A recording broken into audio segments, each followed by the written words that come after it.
Welcome to হৃদয় বাগেরহাট। প্রিয় viewers, আজকে দেখাবো বাগেরহাট মংলা খুলনা রোড হাইওয়ে সড়ক। তো এটি হচ্ছে ঠিক রামপাল যে পাওয়ার প্লান্ট, ঠিক সেই জায়গাটা 0 পয়েন্ট এলাকা। তো এই মংলা শিল্পনগরী এলাকা, এখানে প্রায় 30 থেকে 40 হাজার মানুষের কর্মসংস্থান। প্রতিনিয়ত কর্মের তাগিদে মংলায় আসতে হয়। তো 0 পয়েন্টের বর্তমান যে অবস্থাটা, এটাই আমি তুলে ধরার চেষ্টা করছি। এখান থেকে যতটুকু শুনেছি, এই রাস্তাটা ঢালাই রাস্তা হবে গোনাই ব্রিজ থেকে বাবুরবাড়ির যে ব্রিজটা, এই ব্রিজটা পর্যন্ত। তো এই বর্ষাকালে এই রাস্তাটা আটকিয়ে কাজ করার কতটুকু যৌক্তিকতা আছে, এটা ঠিক আমার জানা নেই।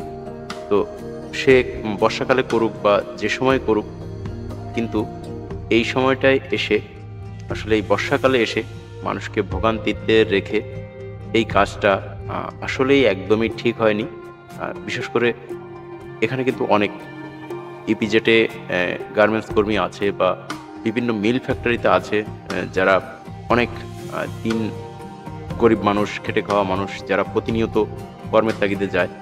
তো এখানে সকাল এবং সন্ধ্যায় যেভাবে জটলা লাগে, মানে একবার জ্যামে পড়লে 1-1.5 ঘন্টা 2 ঘন্টা পার হয়ে যায়। তো রাস্তার অবস্থাটা এত বাজে, যেটা কল্পনা প্রকাশ করা যায় না। একটু বৃষ্টি হলে আর কোনো কথাই নাই, এখান থেকে যাওয়াটাই একটা দুর্বিষহ অবস্থা। বিশাল বিশাল গর্ত হয়েছে। আর একটা ঢালাই রাস্তা করতে গেলে অনেকটা সময়ের ব্যাপার, যেহেতু ঢালাইটা শুকাবে, এরপরে ঢালাইটা শক্ত হওয়ার পরে এই রাস্তাটা খুলবে, তারপরে ওই রাস্তাটা দিয়ে যাবে, আবার এদিকে কাজ করবে। তো সে তো একটা লং টাইমের ব্যাপার। আর মাঝে মাঝেই এই রাস্তায় দেখা যায় যে এক সাইড খোলা, এই সাইডে অনেক গাড়ি নষ্ট হয়ে যায়, তখন বেঁধে যায় একটা দুর্বিষহ অবস্থা। পুরো এলাকাটা জাম বেঁধে যায়। তো রাস্তার অবস্থা দেখে বুঝতেই পারছেন কি একটা অবস্থা। আসলেই এখান থেকে যাতায়াত খুবই কষ্টের একটা ব্যাপার। আর যখন বর্ষা থাকে না, শুকনো হলে পাশে একটা মাঠ দেখতে পাচ্ছেন, এই মাঠ থেকে কিন্তু অনেকেই যাতায়াত করতো বা করেছে, কিন্তু এখন সেটারও উপায় নাই, কারণ বৃষ্টিতে মাঠের ভিতর কাদা পানি হয়ে গেছে। তো যাই হোক, যারা জনপ্রতিনিধি আছেন, এই বিষয়টার দিকে একটু সুনজর দিবেন।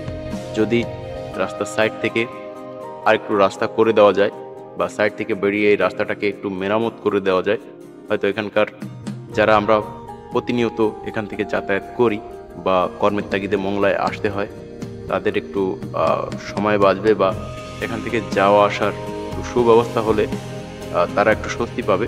তো অনেকটাই ভয় নিয়ে আসতে হয়, কারণ প্রতিটা এখানে যারা চাকরি করে বা জব করে, নির্দিষ্ট একটা টাইম আছে, কারো 7টা, কারো 8টা।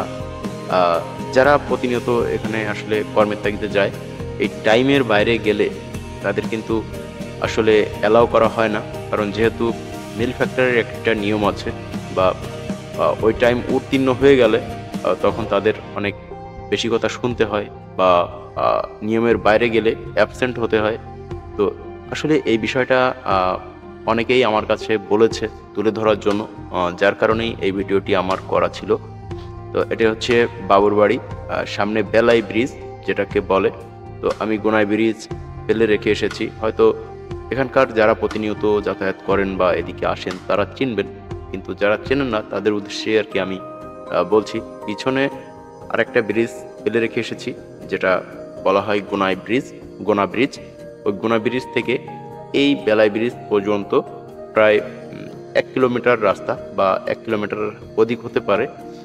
তো এই রাস্তাটুকু যতটুকু শুনেছি ঢালাই রাস্তা হবে, কিন্তু রাস্তাটা এই বর্ষাকালে যে ঢালাই করছে, এটাই আসলে খুবই দুঃখজনক। কারণ বর্ষাকালে কোনো কাজ আসলে করা মানে একটা বিপদ, কারণ এক সাইড রাস্তা বন্ধ করে চিকন রাস্তা। আর এমনিতেই মংলা খুলনা হাইওয়ে রোডে গাড়ির চাপ বেশি, কারণ যেহেতু এটা একটা শিল্পনগরী এলাকা। তো শুধু এটা না, দিগরাজেও খুবই ভয়াবহ অবস্থা। রাস্তার রেল ক্রসিং পার হওয়ার পরে ভয়াবহ অবস্থা। আর এটা শুধু যে ১-২ দিন তা না, দীর্ঘদিন ধরে ওই জায়গাটার একই অবস্থা। তো কোনো সুরাহা নেই। একটু খারাপ হয়, আবার ইট দেয়, আবার নষ্ট হয়। তো যাই হোক, ভিডিওটি ভালো লাগলে বা আমার সাথে একমত হলে সবাই শেয়ার করে দিবেন। যারা নতুন দেখছেন, হৃদয় বাগেরহাট পেজটি ফলো দিয়ে সাথে থাকবেন। আমি চেষ্টা করে যাচ্ছি বাগেরহাটের একটি এলাকা তুলে ধরার জন্য। আর মংলা রোডের খুলনা মংলা হাইওয়ে যে সড়ক, এই সড়কের গোনাই ব্রিজ, বেলাই ব্রিজটা পার হলেই কিন্তু এই রাস্তার ভিউটা পাবেন। খুবই দারুণ। যদি বিকেলবেলা আসেন খুবই ভালো লাগবে। দুই সাইডের যে ভিউটা, হাতের বাম সাইডে একটু দূরে তাকালেই দেখা যাচ্ছে রেল লাইন, আর ডানে বামে অসংখ্য পরিমাণ মাছের ঘের। তবে এদিকে কিন্তু প্রচুর ক্ষয়ক্ষতি হয়েছিল ঝড়ের সময়। কিছুদিন আগে রেমালের তাণ্ডবে এলাকা কিন্তু পুরো ডুবে গিয়েছিল। তো আর বিশেষ করে এই খুলনা মংলা হাইওয়ে সড়কে প্রচুর পরিমাণ গাড়ি যাতায়াত করে, বিভিন্ন কোম্পানির গাড়ি। তো যার কারণেই কিন্তু একটু যানজট বেশি সৃষ্টি হয়। তো যাই হোক, আমি যাচ্ছি পয়লার দিকে। তো এই ভিডিওটি আমি বেশি দীর্ঘ করব না। সামনে আরেকটা ব্রিজ আছে, তেঁতুলিয়া ব্রিজ। আমি ওই ব্রিজটা পর্যন্ত গিয়ে আজকের ভিডিওটি শেষ করব। তো যাই হোক, যারা এখানকার আছেন আমার সাথে একমত হলে ভিডিওটি শেয়ার করার অনুরোধ রইল। বাগেরহাটের সৌন্দর্য, মুগ্ধতা এগুলোই আমি তুলে ধরি সবসময়। তো আসলে এই ভিডিওটি কোন দিকে যাচ্ছে আমি ঠিক জানি না, কিন্তু যেটা সত্য বা আমাদের জনমানুষের যেটাতে ভোগান্তি হয় বা কষ্ট হয় সেটাকে তুলে ধরা এবং উপরে যারা আছেন বা যারা জনগণের খেদমতে আছেন তাদের কাছে পৌঁছে দেওয়া, তুলে ধরাই আমাদের দায়িত্ব। তো আসলে অনেকেই আমার কাছে রিকোয়েস্ট জানিয়েছিলেন, যার কারণে এই ভিডিওটি আমার করা। তো যাই হোক, আমার সাথে একমত হলে বা যদি আপনারা শেয়ার করেন তাহলে হয়তো অনেকেরই নজরে আসবে এবং নিশ্চয়ই একটা সমাধানে আসবে। কারণ একটা ঢালাই রাস্তা ঢালাই পুক্ত হতে প্রায় মাসও কেটে যায়। তো এখন বর্ষাকাল, তো আমি এর বাইরে কিছু বলতে চাই না। তো যাই হোক, এখনকার মধ্যে বিদায় নিলাম। আল্লাহ হাফেজ।